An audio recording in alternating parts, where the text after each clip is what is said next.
السلام علیکم ورحمۃ اللہ وبرکاتہ۔ کیسے ہیں ناظرین؟ امید کے خیر و عافیت سے ہوں گے۔ ہم الحمدللہ تفسیر قرآن کا درس مسلسل جاری رکھے ہوئے ہیں۔ ہم آپ سے یہی گزارش کرتے ہیں کہ ہمارے اس یوٹیوب چینل یوسف طاہر آفیشیل کو سبسکرائب کریں، ویڈیو کو شیئر کریں، کوئی سوال ہے تو کامنٹ باکس میں سوال کریں۔ ہم نے سابق میں الحمدللہ اللہ کے فضل و کرم سے سورۃ الانعام کی آیت نمبر 58 تک درس مکمل کر لیے تھے۔ آج کا درس انشاءاللہ آیت نمبر 59 سے آغاز کرتے ہیں۔ اعوذ باللہ من الشیطان الرجیم، بسم اللہ الرحمن الرحیم۔ وَعِندَهُ مَفَاتِحُ الْغَيْبِ لَا يَعْلَمُهَا إِلَّا هُوَ وَيَعْلَمُ مَا فِي الْبَرِّ وَالْبَحْرِ وَمَا تَسْقُطُ مِنْ وَرَقَةٍ إِلَّا يَعْلَمُهَا وَلَا حَبَّةٍ فِي الظُّلُمَاتِ الْأَرْضِ وَلَا رَطْبٍ وَلَا يَابِسٍ إِلَّا فِي كِتَابٍ مُبِينٍ۔ اللہ کے نام سے جو بڑا مہربان نہایت رحم والا ہے۔ اور غیب کی چابیاں اسی کے پاس ہیں جنہیں اس کے سوا کوئی نہیں جانتا۔ بحر و بر میں جو کچھ ہے اسے وہ جانتا ہے، اور کوئی پتا تک نہیں گرتا جسے وہ جانتا نہ ہو۔ نہ زمین کی تاریکیوں میں کوئی دانہ ہے جس سے وہ باخبر نہ ہو، اور تر اور خشک جو کچھ بھی ہو کتاب مبین میں موجود ہے۔ سامعین، اللہ تعالیٰ کے غیر محدود علم غیب کی بڑے پیارے الفاظ میں وضاحت کر دی گئی ہے، یعنی عذاب وغیرہ کے فیصلے اور اس کے لیے وقت کا تعین کرنے کے لیے تو ایسا علم درکار ہے، اور وہ صرف اللہ ہی کے پاس ہے۔ تفصیل کے لیے دیکھیں سورۃ لقمان 34 نمبر کی آیت میں۔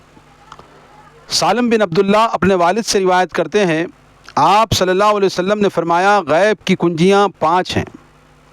غیب کی کنجیاں 5 ہیں جنہیں اللہ ہی جانتا ہے، یعنی قیامت کب آئے گی، وہی بارش برساتا ہے، اور وہی جانتا ہے کہ ارحام میں کیا کچھ تغیر و تبدیل ہوتا رہتا ہے۔ نیز کوئی نہیں جانتا کہ وہ کل کیا کرے گا، اور نہ ہی یہ جانتا ہے کہ وہ کس جگہ مرے گا۔ اللہ ہی ان باتوں کو جاننے والا اور باخبر ہے۔ بخاری شریف میں یہ روایت موجود ہے۔ ابو مسعود انصاری رضی اللہ تعالیٰ عنہ کہتے ہیں کہ آپ صلی اللہ علیہ وسلم نے کتے کی قیمت، لونڈی کی کمائی اور کاہن کی کمائی سے منع فرمایا۔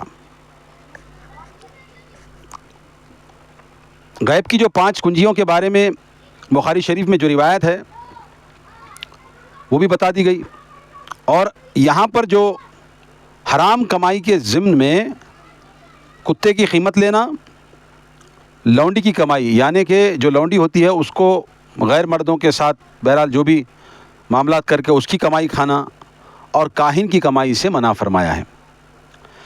کتاب مبین سے مراد لوح محفوظ ہے۔ عبداللہ بن عمرو بن عاص کہتے ہیں کہ میں نے آپ صلی اللہ علیہ وسلم کو کہتے سنا، اللہ تعالیٰ نے مخلوقات کی تقدیر میں آسمان و زمین کی تخلیق سے 50,000 سال پہلے لکھ لی تھی، جبکہ اس کا عرش پانی پہ تھا۔ مسلم شریف کے اندر یہ روایت ہے۔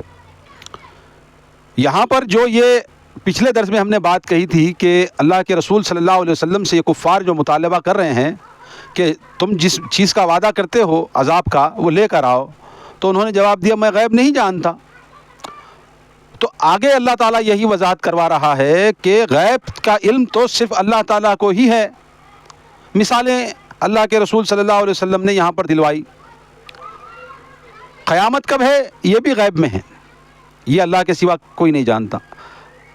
عورتوں کے رحم میں جو بچہ ہے اس کا تغیر و تبدل کب ہوتا ہے، کس طرح ہوتا ہے، ہاں یہ بھی نہیں جانتا کوئی بھی۔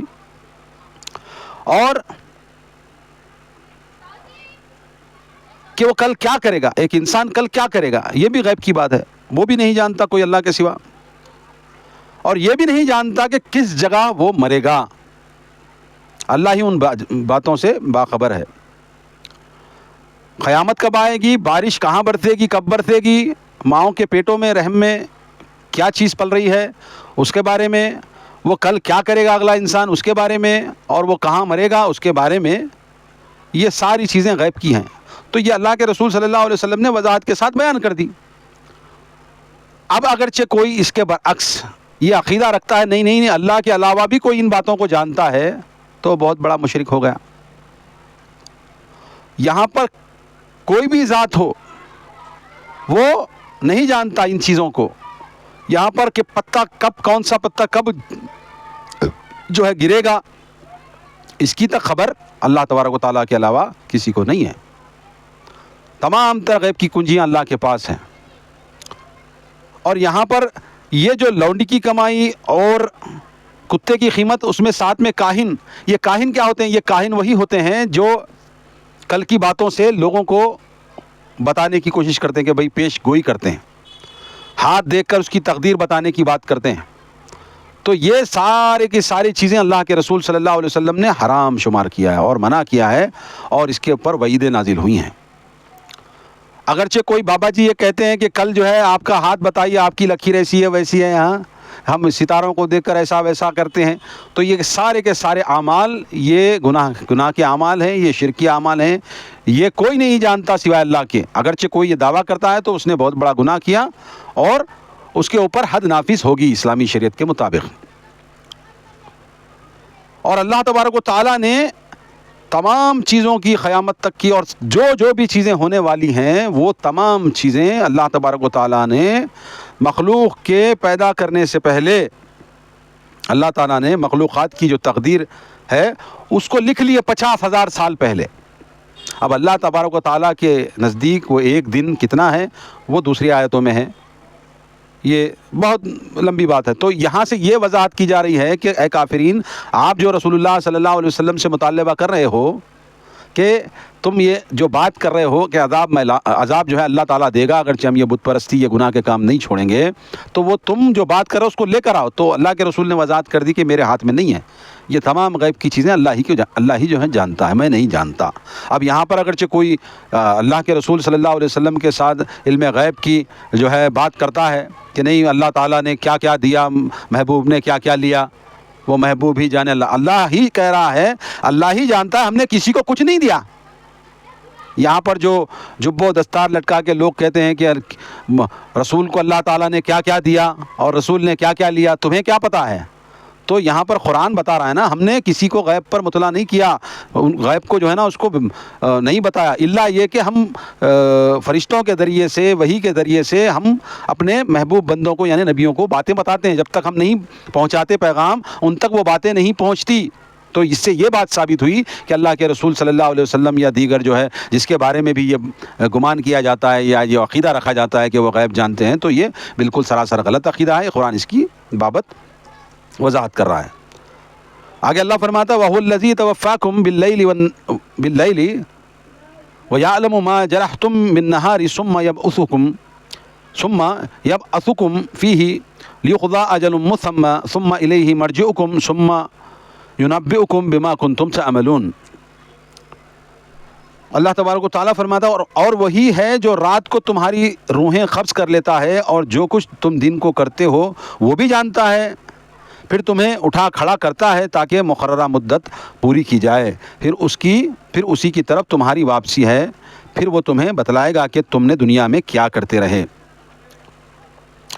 رسول اللہ صلی اللہ علیہ وسلم نے نیند کو موت کی بہن قرار دیا ہے. نیند کے وقت روح حیوانی تو جسم میں موجود رہتی ہے جبکہ روح نفسانی جسم سے علیحدہ ہو جاتی ہے. رسول اللہ صلی اللہ علیہ وسلم نے نیند کے معاملے میں یہاں پر اللہ تعالیٰ نے کہا نا کہ ہم نیند کی حالت میں تمہاری روحوں کو قبض کر لیتے ہیں، تو روحیں مخلوقی جو ہے وہ جو سانس چلانا وہ بلڈ سرکولیشن یہ تو موجود ہوتی ہے، مگر تمہاری جو نفس کی جو روحیں ہیں وہ کہیں اور ہوتی ہیں، اسی لیے ہمیں ڈریمنگس یہ ساری چیزیں ہوتی ہیں. تو اللہ تبارک و تعالیٰ کے حکم سے وہ روحیں جو ہے اللہ تعالیٰ نکال لیتا ہے جسموں سے، پھر جب صبح ہوتی ہے تم اٹھتے ہو تو وہ روحیں اسی میں نفسانی روحیں تمہارے اندر ڈال دی جاتی ہے. اس لیے مرا ہوا آدمی کچھ حرکت نہیں کرتا، کھاتا نہیں پیتا نہیں کچھ کر نہیں سکتا. مرا ہوا آدمی، سویا ہوا آدمی اور مرا ہوا آدمی یہی کیفیت ہے. تو اللہ کے رسول صلی اللہ علیہ وسلم نے نیند کو موت کی بہن قرار دیا ہے. اس سے اس حقیقت پہ استدلال ہوتا ہے کہ جس طرح اللہ تعالیٰ نفسانی روح رات کو قبض کر لیتا ہے اور صبح واپس تمہاری جسم میں بھیج دیتا ہے، اسی طرح موت کے وقت تمہاری حیوانی روح بھی قبض کر لیتا ہے اور جب قیامت قائم ہوگی تو وہی روح واپس بھیج کر تمہیں تمہاری خبروں سے اٹھا کھڑا کرے گا. ٹھیک ہے. تو جو حیوانی روح تو جو جسم میں موجود ہوتی ہے وہ موت کے وقت وہ حیوانی روح بھی نکال لیتا ہے، اور قیامت کے روز وہ حیوانی روح وہ واپس ڈال دیتا ہے، جس کے ذریعے سے تم دوبارہ قبروں میں سے اٹھائے جاؤ گے.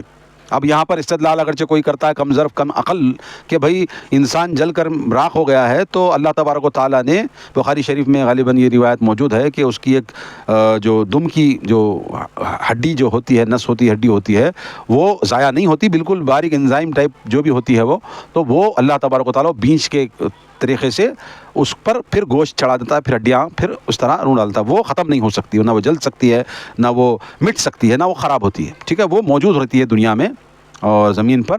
بہرحال وہ بے جان کی صورت میں، مگر اللہ تعالیٰ کو علم زیادہ ہے کہ وہ اسی ہڈی سے، اسی جو ہے نس سے، جو بھی اس کو کہا جائے، اس سے پھر دوبارہ وہ جسم اور وہ روح اس میں واپس ڈال کے انسان قیامت کے روز پھر اٹھ کھڑا ہوگا. یہ روایتوں میں موجود ہے، اللہ کے رسول نے اس کی وضاحت کر دی. اب اللہ تعالیٰ آگے فرماتا ہے وَهُوَ الْقَاهِرُ فَوْقَ عِبَادِهِ وَيُرْسِلُ عَلَيْكُمْ حَفَظَةً حَتَّى إِذَا جَاءَ أَحَدَكُمُ الْمَوْتُ تَوَفَّتْهُ رُسُلُنَا وَهُمْ لَا يُفَرِّطُونَ. وہ اپنے بندوں پر پوری قدرت رکھتا ہے اور تم پر نگران فرشتے بھیجتا ہے، حتیٰ کہ جب تم میں سے کسی کو موت آتی ہے تو ہمارے فرشتے اس کی جان لے لیتے ہیں اور وہ ذرہ بھر کوتاہی نہیں کرتے. دیکھیے، جو کہ اعمال کا ریکارڈ رکھتے ہیں اور روح قبض کرتے ہیں اور اپنی ڈیوٹی میں کوئی کوتاہی نہیں کرتے. روح قبض کرنے والا فرشتہ ایک ہی ہے یا کئی ہیں؟ یہاں رسول اللہ یعنی جمع کا صیغہ استعمال ہوا ہے، یعنی اسرائیل اور ان کے ساتھی فرشتے. بہرحال یہ مفسرین نے اس پر یہ جو کلام کیا ہے کہ وہ ایک ہے یا کئی ہیں، تو رسول اللہ سے متعلق زیادہ لوگ، جیسے حدیثوں میں آتا ہے کہ جس کی جب روح قبض کی جاتی ہے تو فرشتوں کا جو گروہ جو ہے اس کی روح لے جانے کے لیے جنت سے جو بھی کپڑے لاتے ہیں، جو اچھا انسان ہوتا ہے اس میں جو ہے نا لپیٹ لی جاتی ہے، اور جو بد رہتے ہیں وہ تو جہنم سے بہرحال بدبودار وغیرہ جو ہے تاٹ کے تحت اس میں لاتے ہیں. بہرحال یہ جو روایتوں میں مختلف موجود ہے اس کی وضاحت. تو اللہ تبارک و تعالیٰ جس طرح اعمال نامے لکھنے کے لیے فرشتے رکھا ہوا ہے، اسی طرح جان کو نکالنے کے لیے بھی فرشتوں کی ایک ٹیم ہے. جب ان کو حکم ہوگا وہ جان نکال لے تو وہ جان جب ہی نکال لیں گے. تو جس طرح فرشتے ساتھ ہوتے ہیں، وہ موت کے فرشتے بھی ساتھ ہی ہوتے ہیں، غالب گمان ہے. تو کیونکہ اگر امیڈیٹلی انسان مرتا ہے نا، تو اور جس طرح اعمال نامے لکھے جاتے ہیں امیڈیٹلی، جس طرح عمل کرے گا اس طرح اعمال نامے لکھے جاتے ہیں، اسی طرح موت کے فرشتے وغیرہ بھی امیڈیٹلی جان نکال لیتے ہیں. ان کو حکم ہونے تک وہ خاموش رہتے ہیں، حکم ہونے کے بعد وہ جان نکال لیتے ہیں. آگے اللہ فرماتا ہے ثم ردوا الی اللہ مولاہم الحق الا لہ الحکم وہو اسرع الحاسبین. پھر انہیں اللہ کی طرف لوٹایا جاتا ہے جو ان کا مالک ہے. سن لو، فیصلے کے اختیارات اسی کو ہیں اور اسے حساب لینے میں دیر نہیں لگتی. اسے حساب لیتے ہوئے دیر نہیں لگتی. موت کے ساتھ ہی حساب کتاب کے مراحل شروع ہو جاتے ہیں. دیکھیے، موت کے ساتھ ہی انسان کے حساب و کتاب کا سلسلہ شروع ہو جاتا ہے. جیسے خبر میں اتارا جاتا ہے تو خبر میں جو ہے اس سے سوال ہوتے ہیں، منکر نکیر وغیرہ آتے ہیں آ کر کے من ربک ما دینک ماذا تخونی هذا الرجل الذی بعث فیکم. یہ سوالات جو ہے یعنی کہ اس کا حساب کتاب کا سلسلہ اس کے موت کے ساتھ ہی شروع ہوتا ہے. جیسے موت آتے وقت جو ہے اگرچہ نیک ہوگا تو اس کو نیک جو ہے فرشتے اچھے پیاری شکل میں دکھیں گے، اور یعنی کہ اس کے عمل کے مطابق ہی اس کا جو ہے بدلہ ملتا رہے گا اس کو. قیامت کے روز حساب کتاب، مخلوق کا لین دین، یہ سارے چیزیں تو ہوں گی، مگر مراحل حساب کتاب موت کے ساتھ ہی انسان کے شروع ہو جاتے ہیں. آگے اللہ فرماتا ہے قل من ینجیکم من ظلمات البر والبحر تدعونہ تضرعا وخفیۃ لئن انجانا من هذه لنکونن من الشاکرین. کہہ دیجئے بحر و بر کی تاریکیوں سے تمہیں کون نجات دیتا ہے جسے تم عاجزی سے اور چپکے پکارتے ہو کہ اگر اس نے ہمیں نجات دی تو ہم ضرور شاکر ہوں گے. اللہ کہتا ہے بتا دو اے نبی صلی اللہ علیہ وسلم، بحر میں یعنی کہ سمندروں میں، کشتیوں میں، اور بر میں، جنگلوں میں، بیابانوں میں، فرشوں پر، اور اس کی تاریکیوں میں، یعنی کہ سمندر کی تاریکیوں میں بھی، سمندر کے اندر بھی تم جس کو پکارتے ہو وہ تمہیں نجات دیتا ہے جسے تم عاجزی سے اور چپکے یعنی کہ علانیہ طور پہ عاجزی سے پکارتے ہیں اور دل میں چپکے بھی پکارتے ہیں. اگر اس نے تمہیں نجات دی تو ہم ضرور شاکر. اور یہ بھی کہتے ہو کہ اگرچہ اللہ تعالیٰ نے جس کو تم پکارتے ہو وہ نجات دی تو ہم شاکر ہوں گے، یہ کہہ کر دعا مانگتے ہیں۔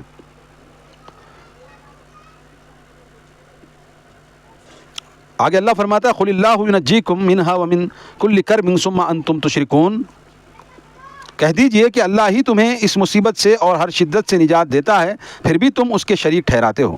اللہ کہتا ہے بتاؤ اے رسول صلی اللہ علیہ وسلم، تمہیں یہ بحر میں بر و بحر کی تاریکیوں کے اندر تم اللہ ہی کو پکارتے ہو اور تو نجات دے گا تو ہم شاکر بندے ہو جائیں گے، یہ کہتے ہو، جب اللہ تعالیٰ تمہیں مصیبتوں سے چھڑاتا ہے اور نجات دلاتا ہے تو تم اس کے ساتھ اللہ کے ساتھ شریک ٹھہراتے ہو، اللہ کے ساتھ اللہ کے شریک ٹھہراتے ہو۔ کتنے غلط کام یہ کرتے ہیں۔ پھر اس بڑی مصیبت سے اور ہر مصیبت سے اللہ ہی نجات دیتا ہے، مگر ظالم پھر بھی شریک ٹھہراتے ہیں۔ اللہ تعالیٰ جب کسی مصیبت زدہ کو مصیبت سے چھڑا دیتا ہے اور جب مصیبت آتی ہے تو صرف اللہ ہی کو پکارتے ہو، سر پہ اگرچہ موت کا تانڈو ہو رہا ہے تو اللہ ہی کو پکارتے ہو کہ کہیں کشتی ہچکولے کھا کر کے سمندر میں بہہ نہ جائے اور ہم مر نہ جائیں، تو تم اس وقت اللہ ہی کو پکارتے ہو۔ جب اللہ تعالیٰ تمہیں تٹ پر کنارے پر لاتا ہے تو تم اس کے شریک ٹھہراتے ہو۔ کتنے ناشکرے ہو تم لوگ، اللہ تبارک و تعالیٰ یہ کہتا ہے۔ آگے اللہ فرماتا ہے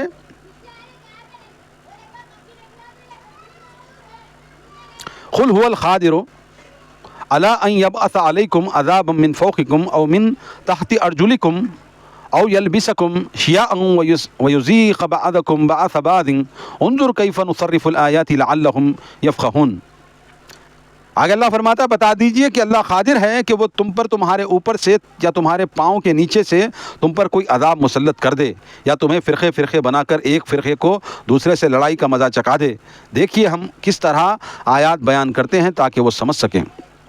اللہ کہتا ہے جب اللہ کو پتا ہے اگرچہ تمہیں مطلب سر کے اوپر سے یا پیر کے نیچے سے جب عذاب اللہ تبارک و تعالیٰ لا سکتا ہے، اور تم جو آج اکٹھا ہونے کی، اپنے آپ کو جو ہے مجمع ہونے کی، سواد ہونے کی تم یہ بات کرتے ہو، تو اللہ تبارک و تعالیٰ تمہیں آپس میں ایک دوسرے سے بھڑا کر کے تمہیں مزہ چکھا سکتا ہے۔ اللہ تبارک و تعالیٰ یہ کہتا ہے۔ اس آیت میں عذاب کے 3 قسموں کا ذکر کیا گیا ہے۔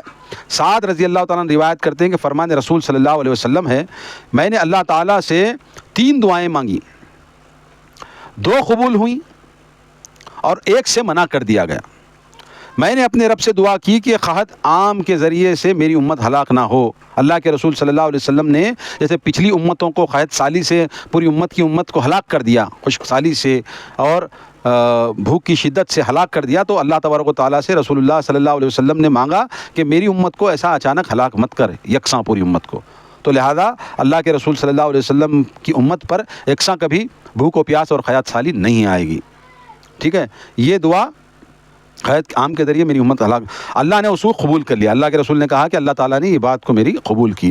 میں نے دعا کی کہ میری امت غرق کے ذریعے ہلاک نہ کی جائے، اللہ نے اسے قبول فرمایا۔ اور میں نے دعا کی کہ آپس میں ان کی لڑائی نہ ہو، اللہ تعالیٰ نے تیسری سے مجھے روک دیا۔ صحیح مسلم کے اندر یہ روایت ہے۔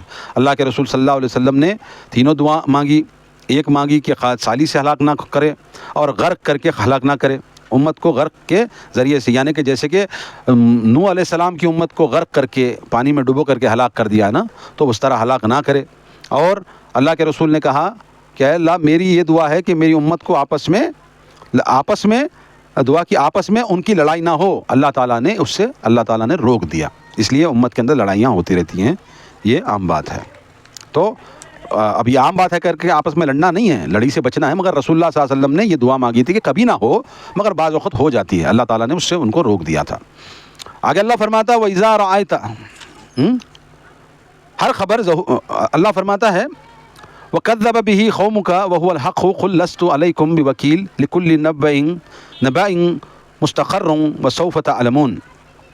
اللہ تبارک و تعالیٰ کہتا ہے کہ اور آپ کی قوم نے اسے قرآن کو جھٹلا دیا حالانکہ وہ حق ہے، کہیے کہ میں تم پر داروغہ نہیں، ہر خبر کے ظہور کا ایک وقت مقرر ہے اور ان قریب تمہیں معلوم ہو جائے گا۔ اللہ کے رسول صلی اللہ علیہ وسلم کو اللہ تعالیٰ نے کہہ دیا کہ تمہاری قوم یہ قریش مکہ ہے، اس پر تم تو کوئی داروغہ بیٹھے ہوئے نہیں ہو، دعوت کا کام پہنچا دینا ہے، اور ہر خبر ظہور کے وقت ہو کر رہے گی، مقررہ وقت جو پیش گوئیاں اللہ تعالیٰ نے کروائی ہیں تو وہ جس کا وقت آ جائے گا وہ ظہور ہو کر رہیں گی، مگر تمہیں ان قریب معلوم ہو جائے گا۔ اے مشرکین مکہ تمہیں ان قریب معلوم ہو جائے گا جو وعدے تم سے کیے جا رہے ہیں وہ کیسے پورے ہوں گے۔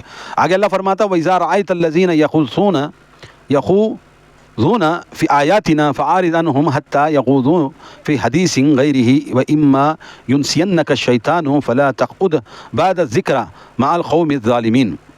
اور جب آپ ان لوگوں کو دیکھیں جو ہماری آیات میں نکتہ چینیاں کرتے ہیں تو ان سے اعراض کیجیے کہ وہ کسی دوسری بات میں لگ جائیں، اور اگر شیطان آپ کو بھلا دے تو یاد آ جانے کے بعد ظالم لوگوں کے ساتھ مت بیٹھیں.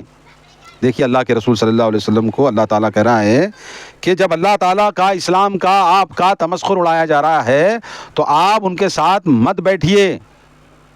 اگرچہ شیطان اس بات کو تم کو بھلا دیا تو فوری طور پہ جب تمہیں یاد آ جائے تو اس محفل سے اٹھ جاؤ، نکل جاؤ.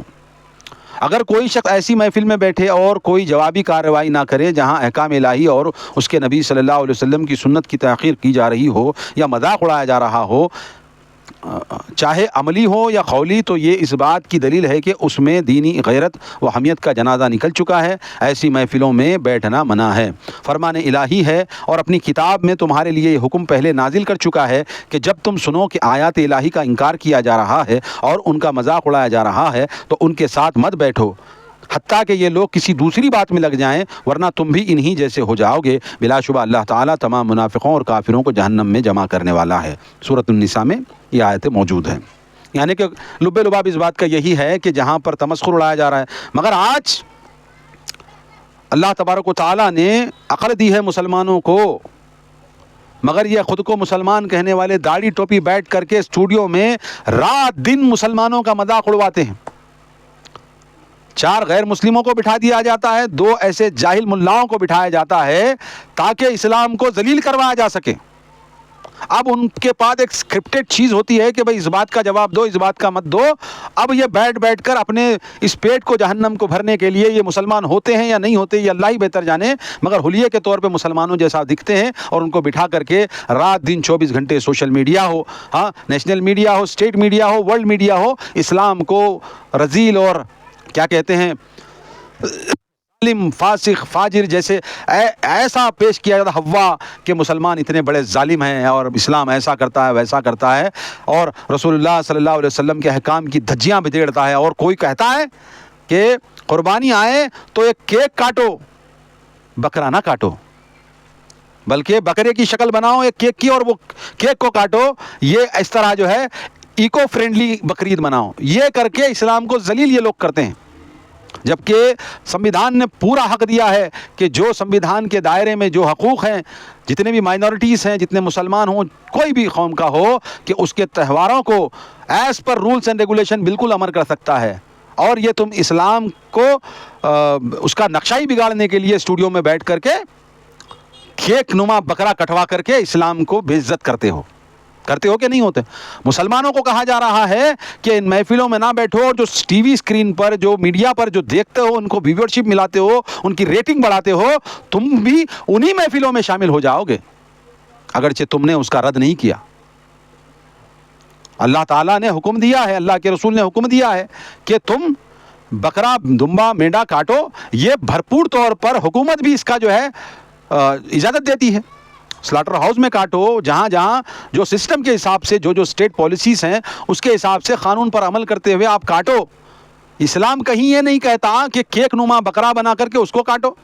مگر یہ مولوی، یہ ملانے، یہ مولوی ہوتے بھی نہیں ہیں جہاں تک دکھتا ہے. یہ اسلام کو برباد کر کے رکھتے ہیں اور اسلام کے احکام میں خود کی بات ڈالتے ہیں. حالانکہ سمویدھان اور کانسٹیٹیوشن نے ہمیں اجازت دی ہے اس بات کی کہ ہم مینڈا، دمبا، بکرا جو ہے ذبح کر سکتے ہیں. مگر یہ لوگ کس کو خوش کر رہے ہیں؟ اور تم ان کی ویورشپ نیشنل میڈیا پہ بیٹھ کر کے ہاتھ میں پیپر لے کر کے جو سنتے جاتے ہو اور ویڈیو میں کامنٹس ڈالتے ہو. بھائی کچھ لوگ کہتے ہیں کہ ایسا کرنا چاہیے، کچھ ایسا نہیں کرنا چاہیے، ہاں یا نہ، پولنگ سسٹم بناتے ہو. تمہاری غیرت کہاں چلی گئی؟ یہ قرآن کی آیت نہیں دکھتی کہ ان محفلوں سے اٹھ جاؤ جہاں پر تمہارے اسلام کا مذاق اڑایا جا رہا ہے، اللہ کے رسول کی باتوں کا مذاق اڑایا جا رہا ہے، احکام کا مذاق اڑایا جا رہا ہے، احکام کو تبدیل کیا جا رہا ہے. وہاں سے حکم ہے کہ اٹھ جانا چاہیے، مگر بے غیرت قوم اٹھتی نہیں ہے، بیٹھ جاتی ہے وہاں پر. اللہ تبارک و تعالیٰ نے منع کیا ہے ایسی محفلوں کو آباد مت کرو. آگے اللہ فرماتا ہے وما علی الذین